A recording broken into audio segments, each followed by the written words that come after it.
All right, getting started with this week's case analysis. I'll go ahead and just go through the questions as if it's a normal class meeting. I'll start with the prayer. Dear Father in heaven, I'm grateful for this day and grateful for the time that I have to have gone over and reviewed the rest of my class meeting and for this case analysis. And I'm grateful for the opportunity that I have to go over it myself and to review what they have said and to add my own opinions as well. We love you, Father, and say this in the name of Jesus Christ. Amen. Okay, so pulling up the questions for this week.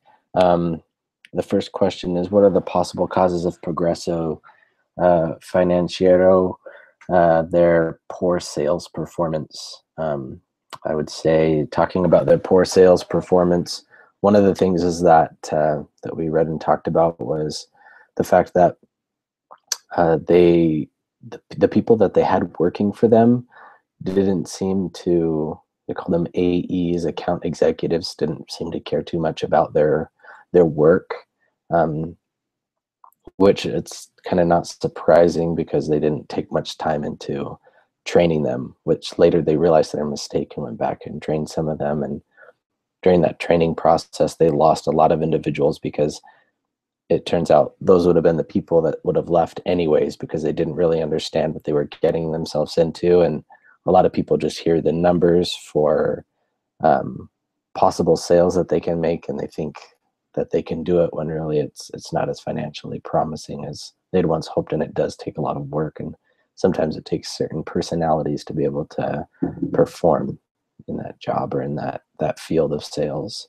So luckily, eventually they realized their mistake and went back and corrected it, started training people and getting really the right people for the job. So one of their main issues was for poor sales performance was just the fact that they were getting the wrong individuals in those capacities. So the next question, or at least underneath poor sales performance, what options are available to improve performance? Talking about training the people better. Another part is just for improving performance is the way that you treat your employees. Their pay scale definitely needed to change because it started off with just $8 an hour, but it wasn't until about their 15th or 20th sale that they were actually they were able to begin making a commission. They would have done much better off if they would have paid their employees higher and made the commission smaller, because whenever the individuals weren't making enough sales, or the account executives weren't making sales, they weren't actually, they would just get beaten down, and so they would just get down on themselves, I'm sure. And so that's just kind of what happens in sales, and then it doesn't give them the energy or the motive to keep working harder because they're just so kind of trodden down.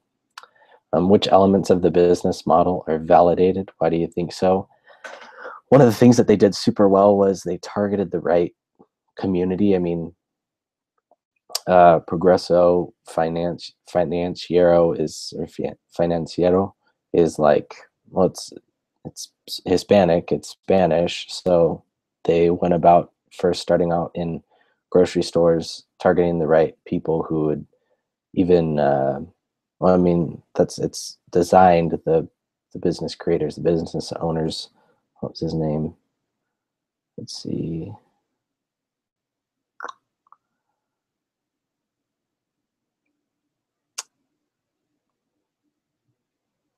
James Gutierrez. He had started it just for the sole purpose of helping out the Hispanic community to be able to get them back up on their feet.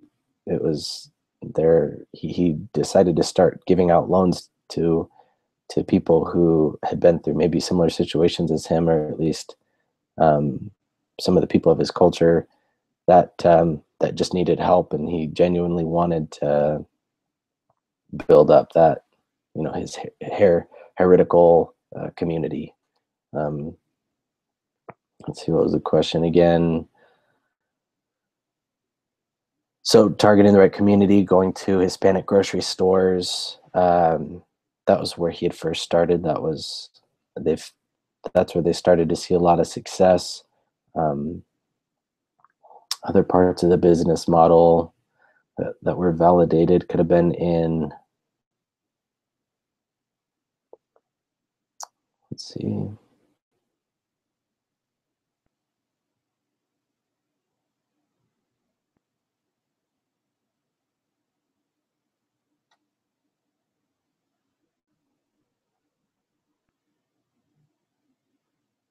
One of the things I think that they did well in their business model, at least as time went on, they realized that they needed to educate their customers.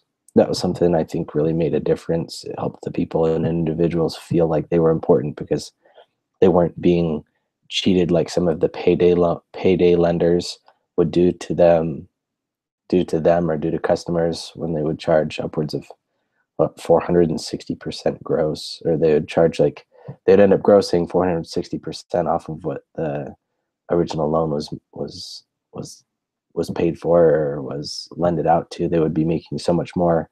They weren't actually um, intending to help people. They were just trying to really make money. So the fact that they were focused on the customer and the customer's uh, well-being, I think that was something that was well validated, and people actually could notice. I think that's what kept people coming back, or at least kept them continue to keep them afloat.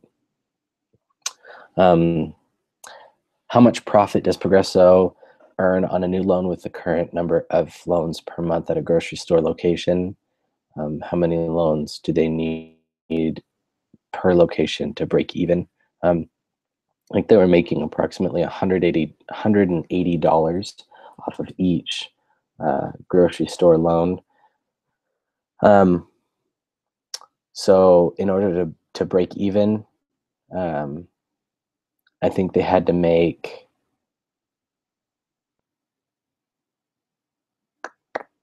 let's see,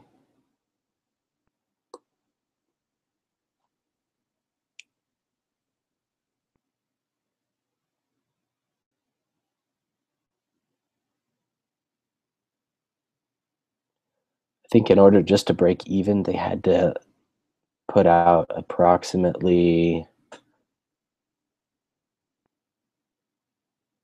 let's see,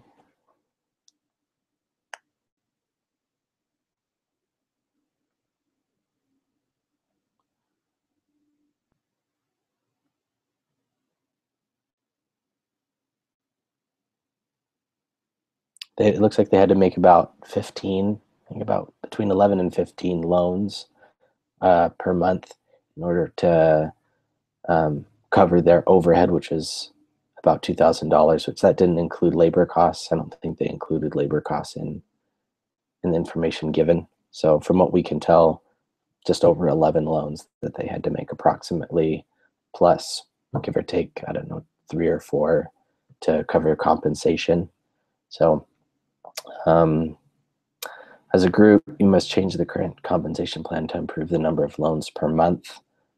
You can change the variable amount, the number of loans needed to receive a payout, and or the fixed compensation. Taking things to what they have, their current pay scale. See here is, so 0 to 14, um, the the account executive made no commission per loan.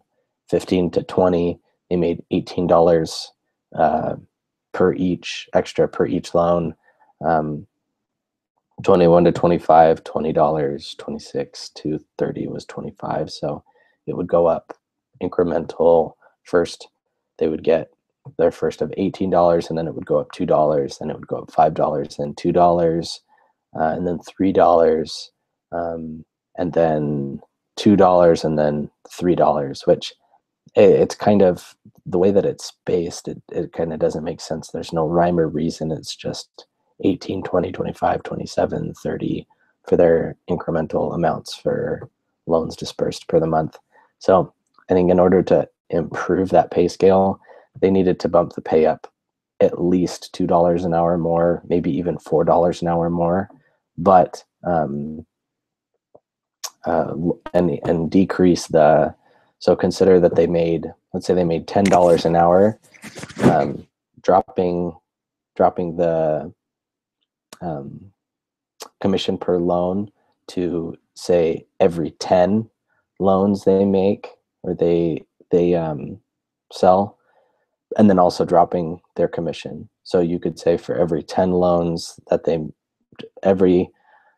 above every 10 loans that they make or disperse per the month, they make an extra, say, $10.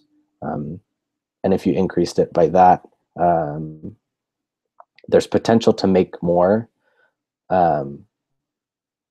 as long as they perform better, but it still offers them a decent pay scale so they don't feel like they're coming in at the end of the month and not making enough money.